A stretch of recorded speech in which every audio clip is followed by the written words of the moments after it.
asalaamaaleykum la famille, j'espère que yéen a ngi am jàmm ju baax. Voilà, donc tey ñëwaat nañ ak une troisième vidéo ci li nga xamante ni moo jëm ci la finance décentralisée ñu gën koo xam ci DeFi. Tey ci troisième vidéo bi dañuy waxtaan ci les cas potentiels yi nga xamante ni foofu la ñu soxlawee muy DeFi.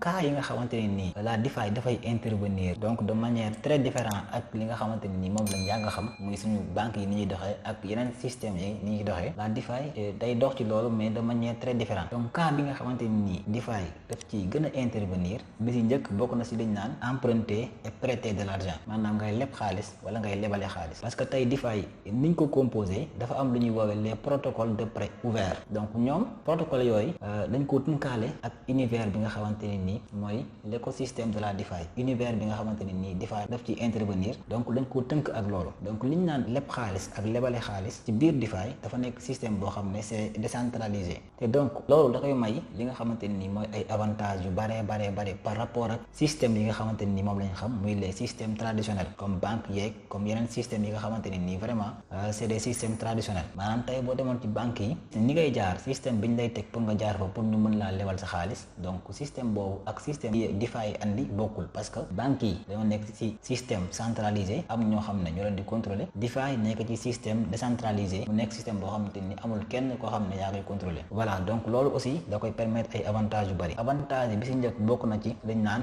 le règlement instantané des transactions. Tey boo demoon ci banque yi bëgg ñu lebal la xaalis dinañ la laaj ay documents yu bari ak aussi ñu laaj la ay caution booy dugal laaj la ay hypothèque pour ñu mën laa lebal xaalis. Ginnaaw loolu lépp nag ñu tegal la ci ay intérêts yoo xamante ni day bari lool. Donc banque yi noonu la ñuy doxee. La DeFi fi nga toog di lijjanti say transaction foofu lañ lay envoyer say transaction amul lenn loo xamante ne ni dina la xaw a tardeel ak yooyu parce que nekkul loo xamante ne ni day am kenn koo xam ne moo koy contrôler. Beneen bi ci topp mooy la possibilité de garantir les actifs numériques. Maanaam tey boo dugaloon sa xaalis tey ci li nga xamante ne ni mooy la DeFi dañuy garantir sa xaalis boobu noonu. Boo lebale woon sa xaalis boobu dañ koy garantir. Donc maanaam doo ko lebalee rek ñàkk ko. Su may wax naan kenn contrôler ko ba ngaa jàpp ne boo lebalee sa xaalis da nga koy ñàkk. Donc lépp li nga xamante ni moo jaar ci biir application yi c'est tellement sécurisé. Beneen bi ci topp mooy l'absence des vérifications avant l'accord de crédit. Li koy firndeel mooy li nga xamante ne nii dañ koo liggéey ci liñ naan les blockchains publiques. Te képp ku wax blockchain wax nga li nga xamante ne nii mooy la décentralisation. Ku wax décentralisation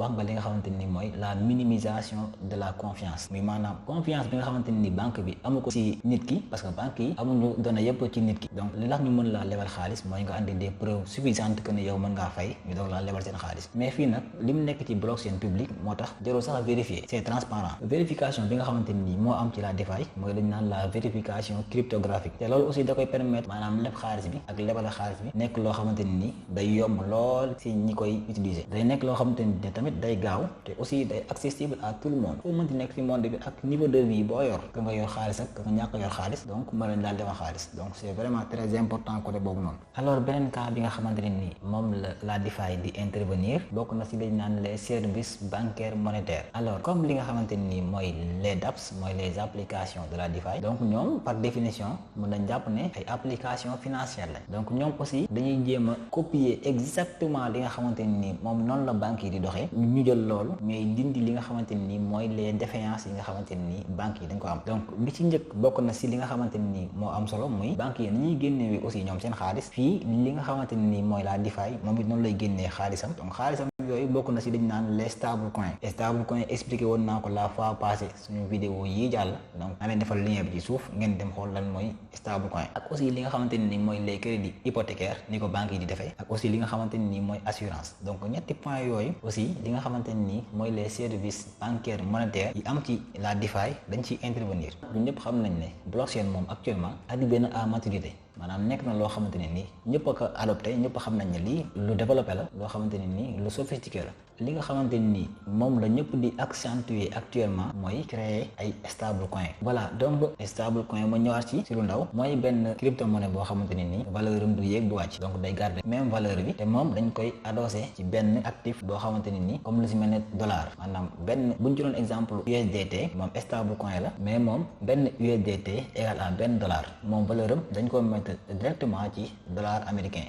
Moom du yéeg du wàcc benn USDT égal à benn dollar. Donc ñun ñëpp xam nañ ne aussi crypto-monnaie budul stable coin li muy yéeg ak li muy wàcc day bari lool. Lépp lu ñuy génnee ci la finance décentralisée day nekk des monnaies décentralisées ba ci stable coin yi day mel ne des stable coin décentralisés yi mel ne daay dañoo nekk loo xamante ni kenn contrôlé wu ko c'est décentralisé. Donc loolu aussi da koy may doole ju bare amul benn banque bu koy contrôler, amul benn nit bu koy contrôler, amul benn gouvernement boo xam ne mën naa contrôler li nga xamante ni mooy les stable coins décentralisés. Li nga xamante ni mooy les prêts immobiliers pour nga am ko actuellement ci banque yi dafa nekk loo xam ne dafa gudd lool parce que ñi war a intervenir pour ñu jox la crédit immobilier boobu dañoo bari, intermédiaires yi dañoo bari ak aussi médiateurs yi dañoo bari. Loolu dalay tardel carrément li nga xamante ni mooy les prêts immobiliers. Mën nañ laa andiloo sa dossier yëpp ba nga nekk en règle ñu ne la mënuñu laa jox prêt immobilier bi. Donc fii nag dafa nekk loo xamante ni la finance décentralisée moom daa dindi lépp la nga xamante ni dafa jëm ci intermédiaires yeeg médiateurs yi lépp lañ dindi. Donc amatul ñoo xamante ni ñoom ñooy tardeel suñu prêt immobilier yooyu, amul kenn koo xam ne moo koy tardeel. Donc boo bëggee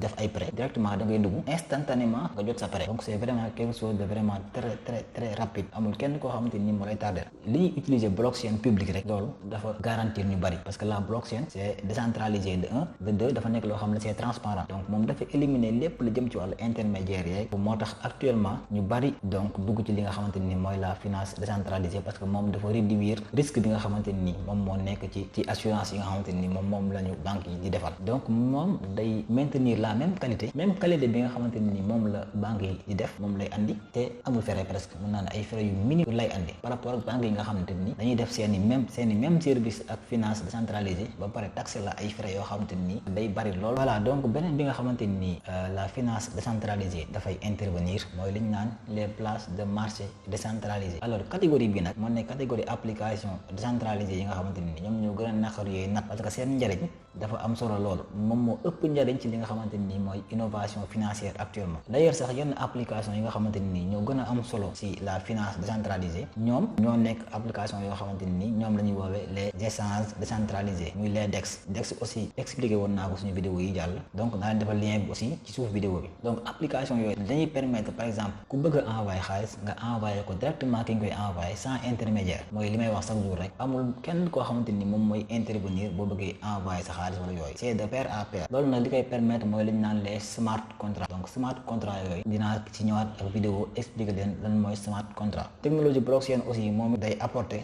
loo xamante ni day am solo parce que moom day gën a fournir les instruments yi nga xamante ni dañuy permettre ñuy gën a améliorer li nga xamante ni mooy la DeFi. Donc c'est vraiment très important. Donc ñu jàpp ne les cas les plus forts yi nga xamante ni DeFi da ciy intervenir mooy ngay leb xaalis wala ngay lebale xaalis ak aussi li nga xamante ni mooy les services bancaires monétaires mooy boo bëggee am crédit hypothécaire wala nga def ay assurance bancaire loolu aussi li nga xamante ni mooy la DeFi da ciy intervenir ak aussi les places de marché décentralisées muy maanaam envoyé nit ki xaalis de pair à pair sans mu am kenn koo xamante ni da ci ñëw intervenir. Donc mu nekk point yoo xam ne c'est vraiment très important. Alors bu nekkee abonné go ma lay fàttaliwaat nga abonné nga xamante ni doo leen tardé benn vidéo boo xamante ni dañ koy publier parce que avant ñuy dugg ci li xamante ni moo gën a am solo ci la DeFi nan la ñuy gagner xaalis ci crypto-monnaie il faut ngeen comprendre yenn base yi. Donc base yi nag lañ nekk nii di expliquer benn par benn. Merci d'avoir regardé la vidéo jusqu'à la fin te aussi boo leen nekkee ay ñu bees kenn ci wàllum crypto-monnaie ak technologie blockchain bu nekkee abonné ko leen n'oubliez pas ngeen abonné activer notification yi ndax loolu moo ñu may courage ñuy gën a mën a tourner ay vidéo mën a partager yi nga xamante ni mooy expérience yi nga xamante ni jot nañ ko xam tuuti ci wàllum crypto-monnaie.